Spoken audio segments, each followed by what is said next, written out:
Culti, bonjour. Bonjour. Alors aujourd'hui, Je ne suis pas Yvan Rebroff, mais bien Oncle. quel bel toc vous avez aujourd'hui. Oui, c'est du synthétique, mais Ben, c'est beau quand j'espère. même. Bon, mais j'espère. Alors voilà, Allons-y. aujourd'hui, vous allez nous parler de qui? De Jimi Hendrix. Ah, Jimmy, super. Ah oui, Alors, le plus parlez... grand, Alors, pour d'accord? moi. Oui, Ah oui, le plus grand. ouais. Alors, parlez-nous déjà de ses origines. Alors, ses origines sont multiples. C'est ce qui fait l'originalité de sa musique aussi. C'est que Jimmy, j'allais dire Johnny, parce que son vrai prénom c'était Johnny au Ah départ. bon? Eh oui, ça Ok. se sait pas toujours. Non, c'est vrai. Voilà. Donc, Jimmy, J-I-M-I, et non pas J-I-M-M-Y comme Beaucoup beaucoup de gens le l'écrivent. pensent. Oui. Enfin bref. Donc, Jimi Hendrix était d'origine à la fois un peu peau-rouge cherokee, un peu métis, blanc, noir, peut-être un peu irlandais quelque part, et pourquoi pas quelques gouttes de sang français, on ne sait pas. En tout cas, Who tout ça knows? fait que c'est un être exceptionnel, un Mm, musicien incroyable, et puis mm. surtout, il restera unique. Il n'a pas eu vraiment de descendance, mais on en reparlera après. Alors, autre question peut-être. Alors, autre question peut-être. Ouais. Alors, est-ce Quoi que donc? Jimmy, vous le considérez comme le plus grand guitariste du monde? Alors, évidemment, dire que c'est le plus grand, c'est ce que je pense. Bon, mais le plus grand, pour moi, c'est le plus grand guitariste d'un certain style de musique. D'accord. Il y a des très grands guitaristes de jazz, évidemment, mais lui, il est un petit peu au-delà, ailleurs, et c'est un musicien comme il n'y en a qu'un par siècle, peut-être. Mhm. C'est-à-dire, c'est un peu le Paganini de la guitare électrique. Mhm. C'est un musicien qui venait d'une autre planète, qui a fait une musique cosmique. Cosmique. Et en Oui. tant que guitariste, Mm.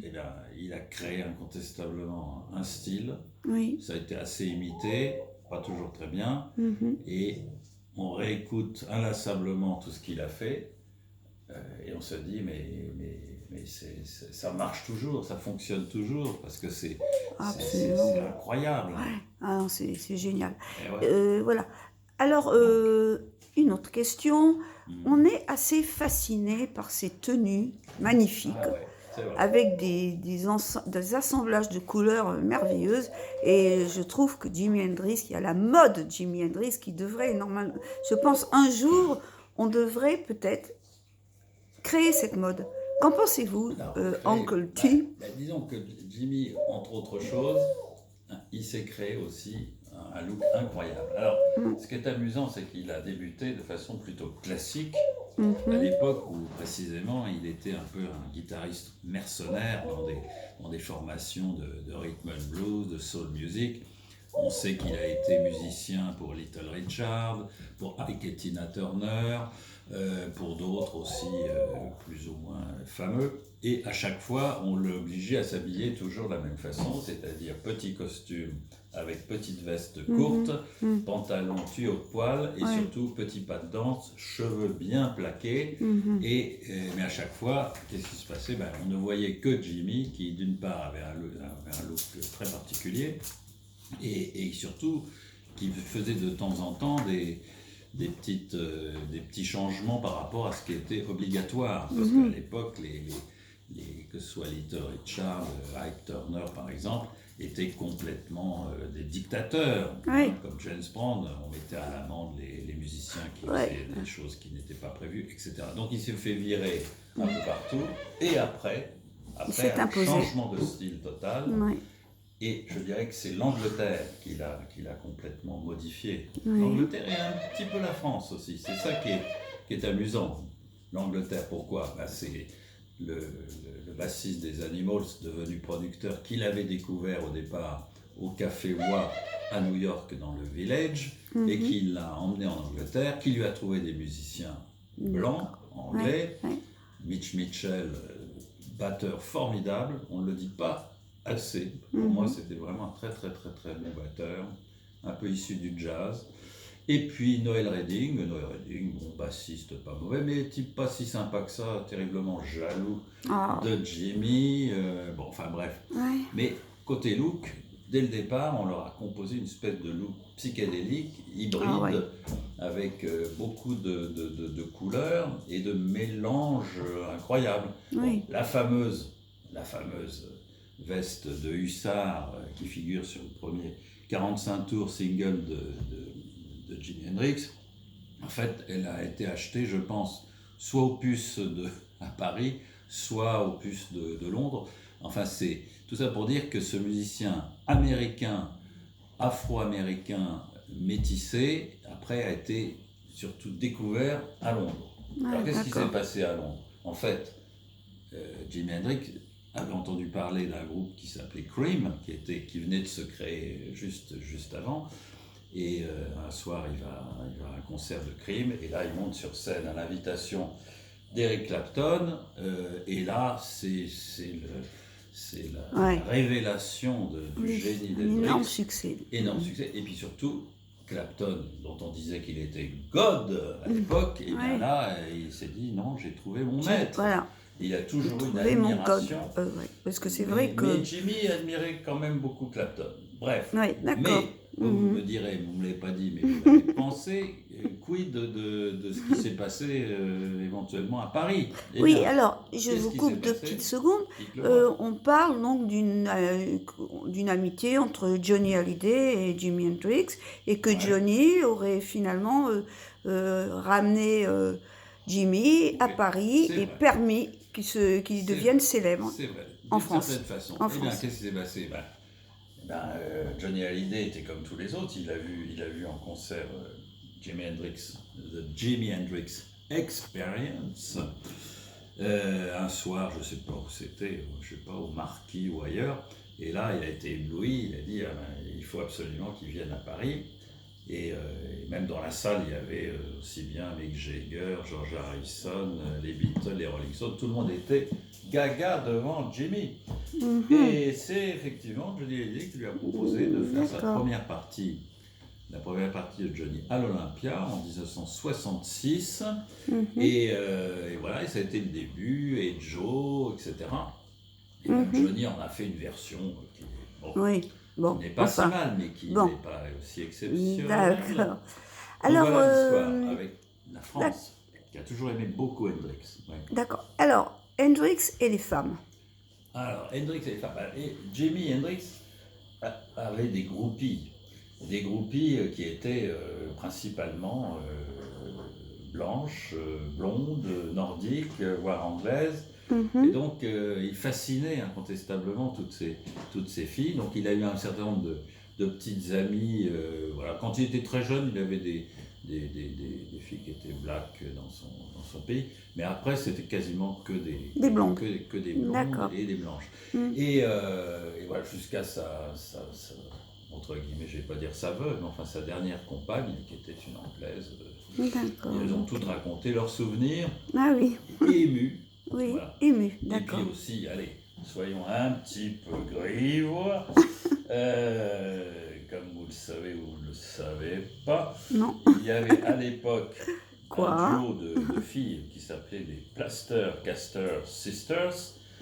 Eh bien, qui manipulaient, si vous voulez comprendre ce que je veux dire, qui manipulaient le plâtre. Attention, on peut être censuré. Et qui étaient des super groupies, qui avaient été lancés d'ailleurs par Frank Zappa, qui n'était pas le dernier à la déconne, et dont la spécialité était de collectionner les pénis des rockstars. Ah et oui, il y ça me avait dit une quelque collection, chose. donc, Ah de oui. pénis moulés dans le plâtre. Ah bon, Alors, ouais, comment d'accord. faire pour Oui, mouler oui. le pénis dans le plâtre? Je peux vous dire que c'était pas si simple. Donc, il y avait besoin d'être deux. Il y en avait une qui entretenait la flamme et l'autre qui Prenez le moule. Prenait le moule. D'accord. Et ce qui ne vous étonnera peut-être pas, dans la collection, il y a au moins C'est exposé où? 25 C'est exposé où? trophées. Ça a été de temps en temps exposé dans des expos à Londres, aux États-Unis, etc.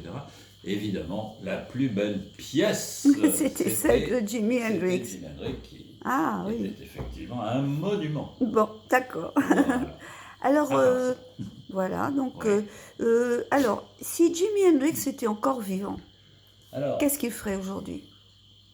moi je pense que, là ça nous amène à reparler d'autre chose, c'est que dans la dernière période de la vie de Jimi Hendrix, il a eu une sorte de crise existentielle, c'est-à-dire qu'il avait sorti trois albums, il n'en a pas sorti tellement plus d'ailleurs, et là il avait envie de revenir aux sources de la musique noire, Oui. aux sources du blues, mais aussi du jazz. Parce que le blues, c'est la musique mère, et puis qui a enfanté toutes sortes d'autres musiques, dont le jazz. Et à l'époque, donc, il s'était séparé de ses accompagnateurs anglais blancs, et là, il commençait à travailler avec des différents musiciens.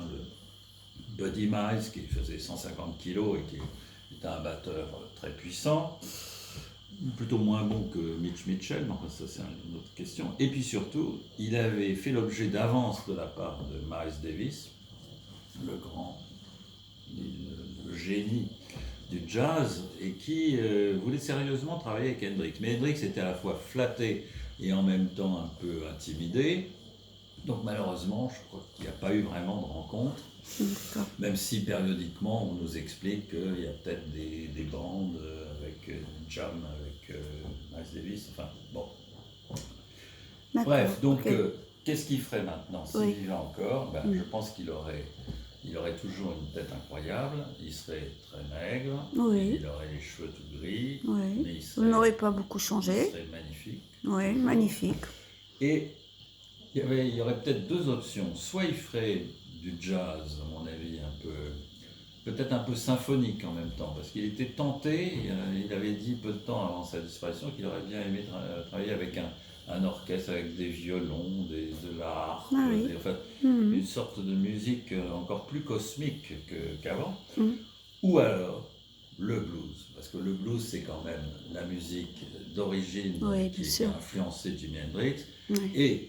et on peut dire que Jimi Hendrix était un bluesman fantastique. D'ailleurs, il y a des enregistrements de blues avec à la guitare acoustique. Il était excellent aussi à la guitare acoustique.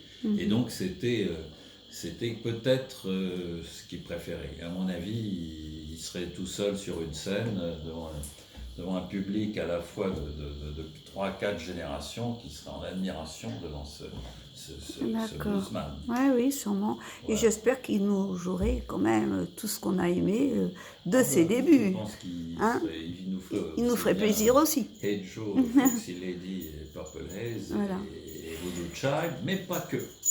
Voilà. Mais il y a peut-être une question que vous ne m'avez pas posée, c'est finalement quel était le grand amour de Jimi Ah Hendrix, oui, quel était seul, le vrai, grand le plus amour important. de Jimi Hendrix? Eh bien la réponse, Ah, je sais. c'est quoi? Alors, je vais d'abord vous dire Oui. que Jimi Hendrix n'a pas eu d'enfant, qu'on sache. Alors, effectivement, Il n'a pas eu et d'enfant. Dieu sait s'il y a eu beaucoup de gens qui ont essayé d'exploiter de toutes les façons possibles la mémoire de Jimi Hendrix, notamment en publiant toutes sortes de biographies, et aussi il y a eu beaucoup de disques posthumes. Il doit y avoir au moins 30 disques posthumes, alors qu'il y en a 3 ou 4 de son vivant. Bon, alors, Disques posthumes pas terribles. oui. Bon, mais tout ça Donc, pour dire que pas d'enfant, et pas on sait d'enfant. pourquoi finalement. Parce que Alors, son mais- grand amour, donc, son grand ce n'était amour, pas à un mon homme, avis. non, qui pourrait expliquer qu'il n'ait pas eu Non, d'enfant bien à cette qu'il y a une époque. petite anecdote amusante. Bon, Petit abus. Bon, parce que ça nous ramène plutôt à une autre époque. C'est l'époque où il avait été militaire, parce qu'il s'était engagé dans l'armée. Oui. Bon, les gens le savent plus ou moins. Alors, il avait été engagé dans l'armée tout simplement parce qu'il paraît qu'il avait été impliqué dans des petites affaire bêtises étant jeune. de vol de voiture, et s'il choisissait l'armée, Il était blanchi. il D'accord. échappait à la prison. Ok. Donc, il a été dans l'armée. Oui. Et là,